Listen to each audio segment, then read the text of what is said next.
Hello everyone, how are you all? I hope you all are safe and healthy. So आज हम cover up करने वाले हैं case study 2 of SCMPE. This is ICAI module 3 and we are going to cover up case study 2 which is related to value chain analysis. Since we have already covered this topic through the videos, in case you want to see the conceptual video you can refer to the playlist and so this topic will be related to that particular, matlab this case study will be related to value chain analysis topic. In case you know the topic, it's well and good. In case you don't, you can refer to the video or you can just study on your own, whichever way suits you more. Okay, so also I was thinking, if at all you all are interested, so we can also plan to study together through the live streamings where we will have a fixed routine for the day and it will be around 10 to 11 hours of productive study schedule where you can study your own stuff as per your study plan and I'll study mine. We can do it for at least 21 days because if you know that a habit develops in 21 days span. So if you are doing the same work for 21 days regularly, then it is bound to happen the 22nd day and so on. So we can develop this habit of studying for long hours. At least for 21 days we can take this challenge. This might help each one of us to study with discipline, and if you are unable to study for long hours, let me know about it either in the comment section below or in the Telegram group. The link of the Telegram group is mentioned in the description box. We can plan our study with me videos to resolve this issue. In case you want that, let me know about it. So yeah, right, we can start with the study with me videos as per your response. If I get at least 10 people and 10 people are interested in with these type of videos, we can plan for this virtual studies, and this way you can do the group studies or you can take the feel of the library. If you are a student who likes to study in the library where you can see a lot of people studying for long hours and this gives you motivation and boosts you up to study for long hours, this might help you. So if I get at least 10 people interested, I will start with these streams, awaiting your response. Okay, so yeah, let's start with the case study now. Let's not discuss anything else and let's just jump onto this. Okay, so this case study, as I told you, is based upon value chain analysis. We have already covered value chain analysis, but in the exam we won't be given this topic कि किस topic पर based है. So ignore that. आपको case study पढ़नी है, identify करना है कि कौन से ऐसे पॉइंट्स हैं जो आपके किसी भी टॉपिक से रिलेट हो पा रहे हैं. पहले तो आपको ऐसे पढ़ते हुए एकदम नहीं सोचना है, बट हाँ पढ़ते पढ़ते ना कुछ वर्ड्स होंगे जिससे आपको लगेगा कि हाँ ये गुड इंडिकेटर्स हैं, बैड इंडिकेटर्स हैं. ठीक है, तो इस हिसाब से आप पढ़ सकते हो. या दूसरी अप्रोच जो मुझे बेटर लगती है, दूसरी अप्रोच ये रख सकते हो कि आप पहले ना ये पढ़ लो कि केस स्टडी की रिक्वायरमेंट क्या है. आपसे जो पूछा हुआ है ना, जिन क्वेश्चंस का आपको आंसर करने के लिए बोला हुआ है, आप सबसे पहले वो क्वेश्चंस देख लो तो आपको आइडिया लग जाएगा कि केस स्टडी किस पर बेस्ड है, किस कॉन्सेप्ट पर मेजरली बेस्ड है. तो जब आप केस स्टडी को रीड कर रहे होगे तो आप उस केस स्टडी को उस कॉन्सेप्ट को ध्यान में रख कर पढ़ सकते हो और फिर उन रिक्वायरमेंट्स के हिसाब से अंडरलाइन और हाईलाइट कर सकते हो एग्जाम में. इससे क्या होगा, आपका टाइम सेव हो जाएगा क्योंकि आपने ऑलरेडी क्वेश्चंस पता होंगे ना आपको किस कॉन्सेप्ट पर बेस्ड है या आपसे क्या पूछा हुआ है क्वेश्चन में. तो आप केस स्टडी को उसी अप्रोच से पढ़ोगे. जब उस अप्रोच से पढ़ोगे तो डेफिनेटली आपको ये हेल्प होगा और आपका टाइम भी सेव हो जाएगा और आप फटाफट ईजिली आइडेंटिफाई कर पाओगे कि आपको किन मेजर एरियाज़ पर फोकस करना है. ठीक है, तो ये तो हो गया एक ब्रीफ आइडिया कि आपको या फिर मैं कह सकती हूँ इसको अप्रोच हो गई कि किस तरीके से आपको केस स्टडीज़ को अप्रोच करना है. ठीक है, अब हम स्टार्ट करेंगे केस स्टडी पढ़ना. और सिंस मैंने आपको बताया रिक्वायरमेंट पहले पढ़ लेते हैं, तो चलिए मेरे साथ हम रिक्वायरमेंट पहले कवर कर लेते हैं. रिक्वायरमेंट क्या है, अभी तो हमें हेडिंग से पता चल गया वैल्यू चेन एनालिसिस वाली केस स्टडी है, बट एग्जाम में हमें हेडिंग नहीं दी होगी. सो कैसे पता लगाएंगे किसकी केस स्टडी है, कौन से कॉन्सेप्ट पर बेस्ड है, we'll see it from the requirement. So यहाँ पर जो रिक्वायरमेंट है वो ये है कि आपने जो ये स्मार्ट का केस स्टडी है, तो स्मार्ट ने जो एक्टिविटीज़ परफॉर्म करी है ना, उन एक्टिविटीज़ को आपको रिलेट करना है, मैप करना है with the Porter's value chain model. तो पॉटर ने जो वैल्यू चेन मॉडल दिया है उसके साथ रिलेट करना है. मतलब जो पॉटर्स वैल्यू चेन में दिया होता है कि ये वाली एक्टिविटीज़ पर्टिकुलरली इसके लिए हैं या ये वाली एक्टिविटीज़ इसके लिए हैं, तो ये सब आपको मैप करके बताना है कि for example value chain analysis में क्या था, 2 तरीके की एक्टिविटीज़ थी, primary and secondary activity. Primary के अंदर we had further 5 top points and in the secondary we had 4 points. तो उन 5 और 4 पॉइंट्स में से जो जो एक्टिविटीज़ के नाम लिखे हुए थे ना, जैसे कि inbound logistics, outbound logistics, operations, technology, infrastructure, तो इन्हीं पॉइंट्स को आपको ढूंढना है कि एस्मार्ट ने वो वाले पॉइंट्स कहाँ कहाँ पर अप्लाई किए हैं और उसके हिसाब से आपको जस्ट बता कर देना है, ठीक है। तो इसीलिए अब आपको पता है क्वेश्चन की रिक्वायरमेंट क्या है। Now you can start with the case study. Okay, so let's start with the case study. Case study है एस्मार्ट पर। Esmart was founded in 1990 as a departmental store catering to the entire household requirements from grocery to clothing of middle income groups. The company since has grown leaps and bounds and inaugurated its 100th store in 2017. तो बहुत पुरानी company है, बहुत पुरानी departmental store है, not company है, बहुत पुराना डिपार्टमेंटल स्टोर है और उसमें हाउस होल्ड रिक्वायरमेंट्स वाले आइटम मिलते हैं और ये जनरली जो मिडिल इनकम ग्रुप वाले लोग होते हैं ना, उनके लिए रेलेवेंट रहते हैं। ऑल्सो कंपनी की ऐसा नहीं है कि नई कंपनी है तो ऑब्वियसली पुरानी है, तो उसकी ग्रोथ इतनी रही है कि उसने अपना 100th स्टोर खोला है। 100th स्टोर मतलब बहुत ज़्यादा फैला हुआ है इसका बिजनेस और ठीक है, इससे हमें ये हिंट मिल गया। Okay, next line. Esmart is known for high quality products which are available at a discount to the market price at its store. तो आपको इधर एक तो वर्ड अच्छा लगा होगा हाई क्वालिटी, तो एस्मार्ट की जो स्पेशलिटी है वो क्या है, हाई क्वालिटी प्रोडक्ट्स। अब वो प्रोडक्ट्स अवेलेबल हैं एट अ डिस्काउंट, इसका मतलब क्या है, आपको कम प्राइस पर मिल जाता है। कम प्राइस पर मिल जाता है, obviously this is a benefit, right. अब आपको अगर कम प्राइस पर मिलता है तो एक बात बताओ, आप कस्टमर्स को भी कम प्राइस पर दे पाते होगे? हाँ, दे पाते होगे। क्वालिटी अच्छी है, क्वालिटी भी अच्छी है और प्राइस भी कम पर दे पाते हो, मतलब you are better than your competitors in 2 terms. Quality भी अच्छी है और प्राइस भी कम है, कस्टमर्स को और क्या चाहिए, right. So the company claims to give at least 5% discount on the listed price across the product segments. The sales of company have grown 30% on year-to-year basis. Year on year basis उसकी जो sales हैं company की, that has also grown 30%. तो this is also a good indication. 30% growth होना ये तो बहुत अच्छी बात है। The company has the highest net profit margin and the highest return on equity in the industry. Industry में भी बहुत अच्छा, मतलब बहुत पॉपुलर है, हाईएस्ट है, नेट प्रॉफिट भी सबसे ज़्यादा कमा रही है और रिटर्न ऑन इक्विटी भी सबसे ज़्यादा दे रही है, which is a very good sign for this company. Esmart has types with more than 500 vendors across India. इसके टाइप बहुत सारी सप्लायर्स के साथ हैं, तो क्या कभी भी स्टॉक आउट होने के चांसेस हैं? नहीं, क्योंकि टाइप्स इतने सारे वेंडर्स के साथ हैं। अच्छा, who provide high quality products on demand, तो क्वालिटी भी अच्छी प्रोवाइड कर रहे हैं, तो कोई टेंशन ही नहीं है, हाई क्वालिटी प्रोडक्ट्स हैं, मोर देन 500 वेंडर्स हैं। अच्छा, अब देखो मैं जैसे हाईलाइट कर रही हूँ ना वर्ड्स, आपको भी केस स्टडी पढ़ते हुए इन वर्ड्स को हाईलाइट करना चाहिए, क्योंकि अब आपको रिक्वायरमेंट पता है, तो ये सारी चीज़ें आपको हेल्प करेंगी जब आप आंसर फॉर्म कर रहे होगे। तो आप फटाफट जो हाईलाइटेड पॉइंट्स होंगे ना, उन पर देखकर लिंक करके आंसर फॉर्म कर पाओगे, अगर आपने ऑलरेडी केस स्टडी पढ़ते हुए इनको हाईलाइट किया होगा तो। नहीं तो आपको फिर से केस स्टडी पढ़नी पड़ेगी। अगर आप पहले केस स्टडी पढ़ रहे हो फिर रिक्वायरमेंट पढ़ रहे हो, तो आपको फिर से केस स्टडी पे जाना पड़ेगा और फिर ढूंढना पड़ेगा कि कौन से पर्टिकुलर लाइंस थी जो आपके लिए रेलेवेंट हैं, ठीक है। इसीलिए मैंने बोला था कि पहले रिक्वायरमेंट पढ़ो और फिर केस स्टडी पर आ जाओ। चलो आगे बढ़ते हैं। Esmart has tie-ups with more than 500 vendors across India who provide high-quality products on demand. Esmart pays all its suppliers in advance and hence enjoys preferential pricing as compared to its competitors. तो competitors को अगर 100 रुपये में कोई चीज़ मिलती है तो मुझे तो 80 में मिल जाती होगी, मतलब मुझे कम प्राइस में मिलती है बेसिकली। सो प्रेफरेंशियल प्राइसिंग मिलती है, प्लस हाई क्वालिटी है और मेरा टाइप्स भी बहुत सारों के साथ है, तो स्टॉक आउट होने के भी चांसेस कम से कम हैं।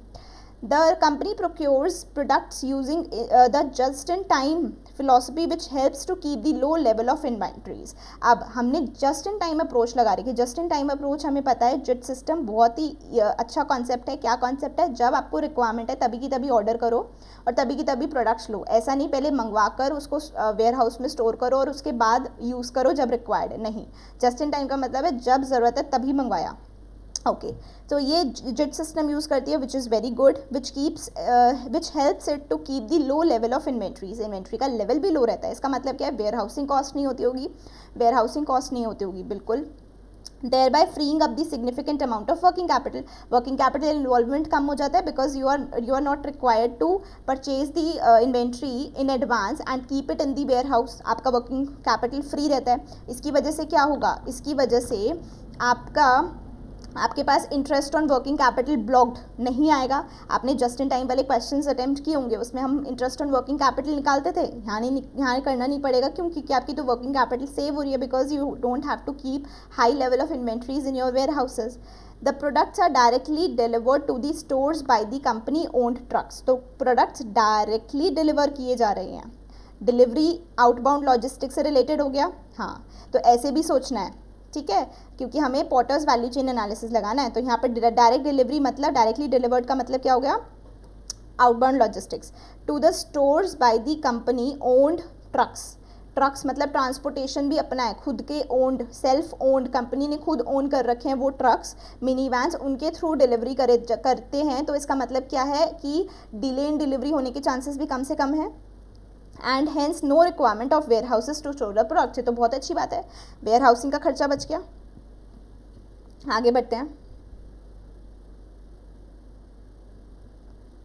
Sorry, okay. The company sells the products which are required by the households on day-to-day basis and is not keen to sell the premium products which have higher margin but lower demand. Company की approach कैसी है? Company सोचती है कि मुझे वो वाले products नहीं बेचने जिसकी डिमांड कम है लेकिन मुझे हायर प्राइस फेच करके देंगे. कंपनी उसमें इंटरेस्टेड नहीं है. कंपनी चाहती है कि उसके सेल्स, जो उसके हाउस होल्ड कंज्यूमर्स हैं, उनको ज़्यादा से ज़्यादा प्रोडक्ट्स डिलीवर हो. बेशक मार्जिन कम है, प्रॉफिट मार्जिन से उसको फ़र्क नहीं पड़ता, बट हाँ, उसको लार्ज स्केल मार्केट शेयर से फ़र्क पड़ता है. ठीक है.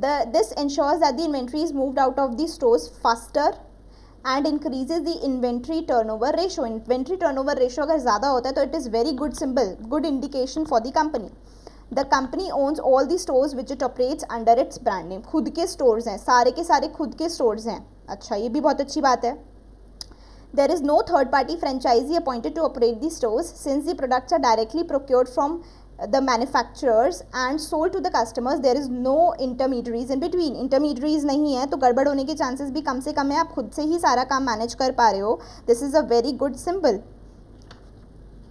S-Mart invests in superior quality products and high level of customer services than aggressive marketing. Marketing करने में, इनका एडवर्टीजमेंट वैसे करने में फोकस नहीं है. इनका फोकस है कस्टमर पर. कस्टमर को प्रोडक्ट अच्छा लगना चाहिए, कस्टमर को बेस्ट क्वालिटी प्रोडक्ट डिलीवर करना ही इनकी एक मेजर वो है, स्पेशलिटी है, या इनका मेन फोकस है. The company believes that it can attract more customers by offering quality products at reasonable prices rather than spend huge amount on marketing. However, need based marketing activities are carried out by the company. तो वैसे वो huge amount marketing पर spend नहीं करती, वो सिर्फ customers को brand loyalty produce करने में लगी हुई है, ब्रांड लॉयल्टी क्रिएट करने में लगी हुई है रादर, और उनको कस्टमर को क्वालिटी प्रोडक्ट प्रोवाइड करे जिससे कि पब्लिसिटी वैसे ही हो जाए, एडवर्टाइजमेंट वैसे ही हो जाए, कस्टमर प्रोडक्ट की तारीफ करे रादर दैन वो एडवर्टीज कर करके पैसा खर्च करें और उससे कोई फ़र्क पड़ रहा है नहीं पड़ रहा नहीं पता चलेगा. अगर आपका प्रोडक्ट की क्वालिटी अच्छी है तो ऑटोमेटिकली कस्टमर्स दूसरों को रिकमेंड करेंगे. However need based marketing systems are carried out. कभी लगता है तो ऐसा नहीं, बिल्कुल ही नहीं कर रहे, हाँ ज़रूरत पड़ती है तो कर लेते हैं.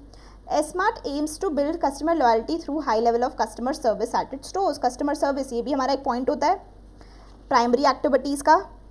प्राइमरी एक्टिविटीज़ में हमारे पास सर्विस वाला पॉइंट होता है. सिंस ये सर्विस इंडस्ट्री को बिलोंग करती है, मैन्युफैक्चरिंग इंडस्ट्री को बिलोंग नहीं करती, तो कस्टमर सर्विस प्रोवाइड करना for the service sector industry is very important. तो बहुत अच्छी बात है. Next, S-Mart is one of the few companies which has witnessed a low employee turnover ratio. बहुत अच्छी बात है ये तो. एम्प्लॉयज़ जल्दी से छोड़ के नहीं जाते, जल्दी से अपॉइंट नहीं करना पड़ता क्योंकि पुराने वाले ही स्टे करते हैं और वो भी क्या है, मोटिवेटेड हैं. Motivation level of the employees are very higher which results in the excellent performance across all levels. Company rewards its employees generously through employ stock options plan. The company conducts training sessions for its employees periodically to equip them with the latest techniques in areas of procurement, sales, marketing and customer service. The result of these efforts is clearly visible in the company's growth. अब आपको इस point को पढ़ के क्या लगा? इस वाले पैराग्राफ को पढ़ के ये समझ आया कि आपके एम्प्लॉयज़ मोटिवेटेड हैं। इसका मतलब क्या है, ह्यूमन रिसोर्स मैनेजमेंट बहुत अच्छे से हो रहा है। ह्यूमन रिसोर्स मैनेजमेंट हमारा कौन से उसमें एक्टिविटी का पार्ट होता है, सेकेंडरी एक्टिविटीज़ का पार्ट होता है। तो ह्यूमन रिसोर्स मैनेजमेंट अच्छे से हो रहा है। कब पता चलता है कि आपकी जो एम्प्लॉय टर्नओवर है वो कम हो, तो ये बहुत अच्छा इंडिकेटर होता है। दूसरा, आपके जो एम्प्लॉयज़ हैं उनका मोटिवेशन लेवल बहुत ज़्यादा है, मोटिवेटेड रहते हैं, अच्छे से काम कर रहे हैं, जिसकी वजह से उनको रिवॉर्ड्स भी दिया जाता है। तो rewards and recognition is also a very good indicator. अगर आपकी एम्प्लॉयज़ मोटिवेटेड हैं, उसका रीज़न होता है because you are providing them rewards on the good performances they are doing. Also आप ट्रेनिंग सेशंस रख रहे हो उनके लिए, तो ऑब्वियसली इससे क्या होगा, वो ज़्यादा मोटिवेटेड रहेंगे, उनकी परफॉर्मेंस भी अच्छी रहेगी। इसकी वजह से क्या होगा, कंपनी की ग्रोथ होगी, और कंपनी की ग्रोथ हमें दिख भी रही है। The company has a solid information technology infrastructure for all it's activities. तो सॉलिड इंफ्रास्ट्रक्चर, इंफॉर्मेशन टेक्नोलॉजी भी है, इंफॉर्मेशन टेक्नोलॉजी इंफ्रास्ट्रक्चर है। तो infrastructure is also one of the points in under secondary activities. तो हाँ, इंफ्रास्ट्रक्चर भी अच्छा है। Infrastructure not only in terms of the outside और दी उसको क्या बोल सकते हैं, सिर्फ और सिर्फ फिजिकल इंफ्रास्ट्रक्चर ही नहीं है, बल्कि इंटरनली भी बहुत अच्छे से काम हो रहा है। The company has leveraged technology, technology भी बहुत इंपॉर्टेंट होती है। Technology is also one of the points under secondary activities. तो टेक्नोलॉजी, अगर आपकी टेक्नोलॉजी डेवलपमेंट अच्छी है, देखो यहाँ पर लिखा है the company has leveraged technology across all the departments, be it procurement, logistics or sales. It has implemented SAP R3, which is one of the leading enterprise resource planning. तो ये क्या इंडिकेशन है टेक्नोलॉजी डेवलपमेंट का। Technology development भी हमारे secondary activities के अंदर आता है। Various reports relating to inventory level, sales, liquidity position etcetera are available on the real time basis to the senior management. जब ऐसा होगा तो ऑब्वियसली डिसीजन मेकिंग ईजी हो जाएगी सीनियर मैनेजमेंट के लिए, और जब ज़रूरत है वो तभी की तभी अप्रोप्रिएट टाइम पर डिसीजन मेकिंग कर पाएंगे। सो इससे कितने सारे बेनिफिट्स होने वाले हैं। तो ये हमें क्या पता चल रहा है, हमें काफ़ी सारे पॉइंट्स, देखो केस स्टडी पढ़ते ही हमें काफ़ी सारे पॉइंट्स रिलेट हो गए, जस्ट बिकॉज हमें पता था कि हाँ क्वेश्चन की रिक्वायरमेंट क्या है, हमें ढूंढना क्या है, आंसर क्या करना है। सो आंसर को करने के लिए आपको डेटा तो चाहिए ना। अब डेटा कैसे पता चलेगा, पहला तो आपके पास थियोरेटिकल नॉलेज होनी चाहिए, जो आपने थ्योरी पढ़कर ली है। अगर आपने थ्योरी अच्छे से पढ़ी होगी तो आप इजीली आइडेंटिफाई कर पाओगे कि कौन से पॉइंट्स किस चीज़ से रिलेट कर रहे हैं और मुझे क्या क्या पिक करना है in my answer, right. So theory पहले अच्छे से पढ़नी है। थ्योरी अच्छे से पढ़ने के बाद केस स्टडीज़ अटेम्प्ट करनी है, जिससे कि पता चले कि केस स्टडी का फॉर्मेट कैसे है, लिखना कैसे एग्जैक्टली पेपर में, ठीक है। तो आपको एग्जैक्ट वर्डिंग्स नहीं लिखनी है जैसे इसमें लिखा हुआ है बुक में, ऑब्वियसली कोई भी रेप्लिकेट नहीं कर सकता, बट हाँ आपको एक फॉर्मेट पता होना चाहिए कि मुझे स्टार्ट कैसे करना है और एंड कैसे करना है। तो अब इसमें मैपिंग करनी है, तो मैपिंग करने के लिए सीधा मत स्टार्ट हो जाना कि पॉटर्स वैल्यू चेन मॉडल में ये एक्टिविटीज़ होती हैं, उसके अंदर ऐसा ऐसा होता है, नहीं। पहले थोड़ा सा इंट्रोडक्शन दो कि आपको ये तो पता चल गया ना, वैल्यू चेन एनालिसिस की बात हो रही है, तो वैल्यू चेन के बारे में इंट्रोडक्शन दो कि वैल्यू चेन क्या होता है, उसका फोकस क्या है, और बिजनेस को वैल्यू चेन क्यों करना चाहिए, what are the advantages, what are the things that the business should consider while doing the value chain analysis. तो सबसे पहले इंट्रोडक्शन दो, उसके बाद बताओ कि पॉटर्स वैल्यू चेन में दो तरीके की एक्टिविटीज़ होती हैं, प्राइमरी और सेकेंडरी। प्राइमरी एक्टिविटी में हमारी हो जाती है inbound logistics, operation, outbound logistics, then we have the marketing and sales and services. Secondary activities क्या होती हैं, support activities होती हैं, support provide support to the primary activities। कौन सी होती है, procurement, technology development, human resource management and the infrastructure।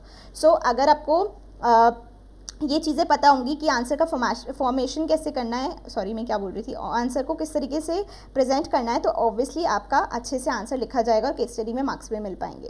तो सबसे पहले इंट्रोडक्शन स्टार्ट किया, तो इसमें इंट्रोडक्शन देखते हैं क्या क्या है। अब मैं इसमें पूरा एक एक लाइन रीड नहीं कर रही हूँ क्योंकि it will be a wastage of time कि अगर मैं एक एक लाइन रीड करूँ, बट हाँ मैं आपको कीवर्ड ज़रूर बता देती हूँ। वैल्यू चेन को डिफाइन किया गया है, chain of value added activities हमने सबसे पहले बताया, मीनिंग क्या है, ठीक है। और प्रोडक्ट्स जो होते हैं, काफ़ी सारी एक्टिविटीज़, पूरी एक चेन होती है, उसमें प्रोडक्ट्स एक एक्टिविटी फिर दूसरी एक्टिविटी फिर तीसरी एक्टिविटी ऐसे गो थ्रू होता है, और हर स्टेज पर कुछ ना कुछ वैल्यू एडिशन हो जाता है उस प्रोडक्ट में, तो इसी को हम वैल्यू चेन बोलते हैं। वैल्यू चेन का जो वैल्यू एडिशन बोलते हैं, वैल्यू चेन बोलते हैं। अब जो वैल्यू चेन है उसका फोकस किस पर होता है, उसका फोकस होता है सिस्टम पर, और किस तरीके से बिजनेसेस इनपुट्स को आउटपुट्स में कन्वर्ट कर रहे हैं, ये फोकस होता है मेन, ठीक है। तो पूरी जो एक्टिविटीज़ हो रही हैं इनपुट्स को कन्वर्ट करने से लेकर आउटपुट में, इनपुट को कन्वर्ट करके आउटपुट में कन्वर्ट करना, दैट इज़ ऑल इंटरलिंक्ड। तो इसीलिए आपको पता होना चाहिए कि क्या हो रहा है, कौन सी आपकी एक्टिविटीज़, उसमें से पूरी चेन में कौन सी एक्टिविटीज़ ऐसी हैं जो वैल्यू एडिशंस कर रही हैं और कौन सी ऐसी एक्टिविटीज़ है जो वैल्यू एडिशंस नहीं कर रही हैं। सो आपको दोनों ही पता होंगी, तभी आप नॉन वैल्यू एडिंग एक्टिविटीज़ को एलिमिनेट या रिड्यूस कर पाओगे। तो इसीलिए वैल्यू चेन एनालिसिस किया जाता है, जिससे पता चले कि कौन सी वेस्टफुल एक्टिविटीज़ है और कौन सी वैल्यू एडिशन करने वाली एक्टिविटीज़ है। ठीक है, तो ये थोड़ा सा इंट्रोडक्शन है, मैं पूरा रीड नहीं कर रही हूँ क्योंकि ईजी है, मतलब अगर आपने थ्योरी पढ़ी भी है ना तो आपको ये मुश्किल नहीं लगेगा।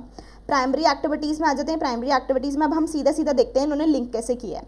प्राइमरी एक्टिविटीज़ जो होती हैं वो डायरेक्टली रिलेटेड होती हैं और इसमें मेन होता है creating and delivering the product to the end consumers. अब इसके लिए सबसे पहला मेरे पास इनबाउंड लॉजिस्टिक्स। इनबाउंड लॉजिस्टिक्स का मतलब क्या होता है कि इनबाउंड मूवमेंट को अरेंज करना ऑफ द मटीरियल। बट अगर आपकी मैन्युफैक्चरिंग इंडस्ट्री है तो आप मटीरियल को इनवर्ड लेकर आओगे, इनपुट्स लेकर आओगे और फिर उस पर ऑपरेशंस करके उसको बाहर आउटबाउंड लॉजिस्टिक्स करोगे। बट अगर आपकी मैन्युफैक्चरिंग इंडस्ट्री नहीं है, सर्विस इंडस्ट्री है, तो इस केस में क्या होगा, इस केस में हमें रॉ मटेरियल को कन्वर्ट नहीं करना ना। हमारी एक्टिविटीज़ क्या होंगी, प्राइमरी और इनबाउंड लॉजिस्टिक्स क्या होंगी, कंपनी को प्रोडक्ट्स को डिलीवर करना होता है। ठीक है, तो कंपनी को प्रोडक्ट्स को डिलीवर करना होता है रिटेल स्टोर्स को, जो कि हमारी इनबाउंड लॉजिस्टिक्स का पार्ट बन जाएगा। क्यों? क्योंकि हमारी जो प्राइमरी इनबाउंड वाली एक्टिविटी है वो तो यही है, हमारी मैन्युफैक्चरिंग कंसर्न तो है नहीं। तो कंपनी के पास अपने खुद के ट्रांसपोर्ट फ्लीट हैं जिससे कि टाइमली डिलीवरीज हो पा रही हैं, तो ये बहुत अच्छा पॉइंट है। The company also has a JIT system, जिसकी वजह से क्या है, मिनिमम इन्वेंट्री लेवल्स हो पा रहे हैं। तो कंपनी अपने खुद के फ्लीट ऑफ ट्रक्स यूज़ करके क्या इंश्योर कर रही है कि कोई भी सप्लाई साइड में प्रॉब्लम ना हो। आपकी सप्लाईज जो होनी चाहिए ऑफ दी प्रोडक्ट्स वो आपके रिटेल स्टोर्स पर ऑन टाइम होनी चाहिए। तो रिटेल आउटलेट्स के हिसाब से देखो कि इनबाउंड क्या हो रहा है। इनबाउंड ये हो रहा है कि कंपनी अपने ट्रक्स में अपने प्रोडक्ट्स को डिलीवर कर रही है टू द रिटेल स्टोर्स। तो इसीलिए ये बहुत ज़्यादा हेल्पफुल हो जाएगा और यही आपका इनबाउंड लॉजिस्टिक्स में आएगा। ऑपरेशंस की बात करें तो ऑपरेशंस में आपका since input to output convert करने का काम तो है नहीं, आपका रिटेल बिजनेस है, तो रिटेल बिजनेस का जो ऑपरेशंस वाला पार्ट है ना, वो ऑपरेशंस का मतलब हो गया कि आप अपने स्टोर्स को कितने अच्छे से चला रहे हो। तो स्टोर्स को चलाने के काम को ही हम ऑपरेशंस बोलेंगे for the retail industry. Also आपको इंश्योर करना है कि जो आपके प्रोडक्ट्स हैं वो क्वालिटी स्टैंडर्ड्स वाले हों, सभी स्टोर्स पर equal quality, similar quality standards मिलें। ऑल्सो ऐसा कुछ नहीं होना चाहिए कि सिंस आप देखो आपके जो स्टोर्स हैं, आउटलेट्स हैं, वो खुद के हैं, तो आपको कहीं भी किसी भी चीज़ का रिस्क नहीं है कि स्टोर्स कभी भी बंद हो सकते हैं। हमने इसको आउटसोर्स नहीं कर रखा, हमने फ्रेंचाइजी नहीं दे रखी, तो इस चीज़ से भी आप मेक श्योर कर पाओगे कि आपके जो हैं ये स्टोर्स कभी बंद नहीं हो सकते। आपको ना ही इस बात का डर है कि आपका जो लीजिंग अरेंजमेंट है वो कहीं ना कहीं बंद ना हो जाए, ख़त्म ना होने वाला हो, एक्सपायर ना होने वाला हो, इस चीज़ का भी आपको डर नहीं है। क्यों? क्योंकि आपके खुद के स्टोर्स हैं, तो इससे आपको काफ़ी हेल्प मिलने वाली है। आउटबाउंड लॉजिस्टिक्स से रिलेटेड पॉइंट्स अगर मैं बात बोलूँ तो आउटबाउंड लॉजिस्टिक्स से रिलेटेड देखो, आपके पास कस्टमर का ऑर्डर आएगा। कस्टमर का ऑर्डर आने के बाद यू हैव टू प्लान कि किस तरीके से आपको उसकी डिलीवरी करवानी है, डिस्पैच करना है, कैसे डिस्ट्रीब्यूशन को पूरा मैनेज करना है, फिर उसको ट्रांसपोर्ट करना है। कोई गुड्स आए हैं तो उसको वेयर हाउसिंग करने की ज़रूरत तो नहीं है, ऑर्डर फुलफिल कैसे किया जाएगा। तो ये सारे ही आपके आउटबाउंड लॉजिस्टिक्स के पार्ट बन जाएंगे, because this is a retail industry जिसमें रिटेल, देखिए रिटेल वाले स्टोर का क्या काम है, भेजने का कैसा काम है, भेजने का यही काम है कि डिस्पैचिंग कैसे करेगा अपनी प्रोडक्ट्स की टू द कस्टमर्स। ऑल्सो उसको मेक श्योर करना पड़ेगा कि इन्वॉइसिंग किस तरीके से हो रही है। ऑल्सो उसको ये मेक श्योर करना पड़ेगा जो कस्टमर्स आ रहे हैं, सामान खरीद रहे हैं, उनका कम से कम टाइम वेस्ट होगा, तो ईजी आउटबाउंड लॉजिस्टिक हो पाएगा।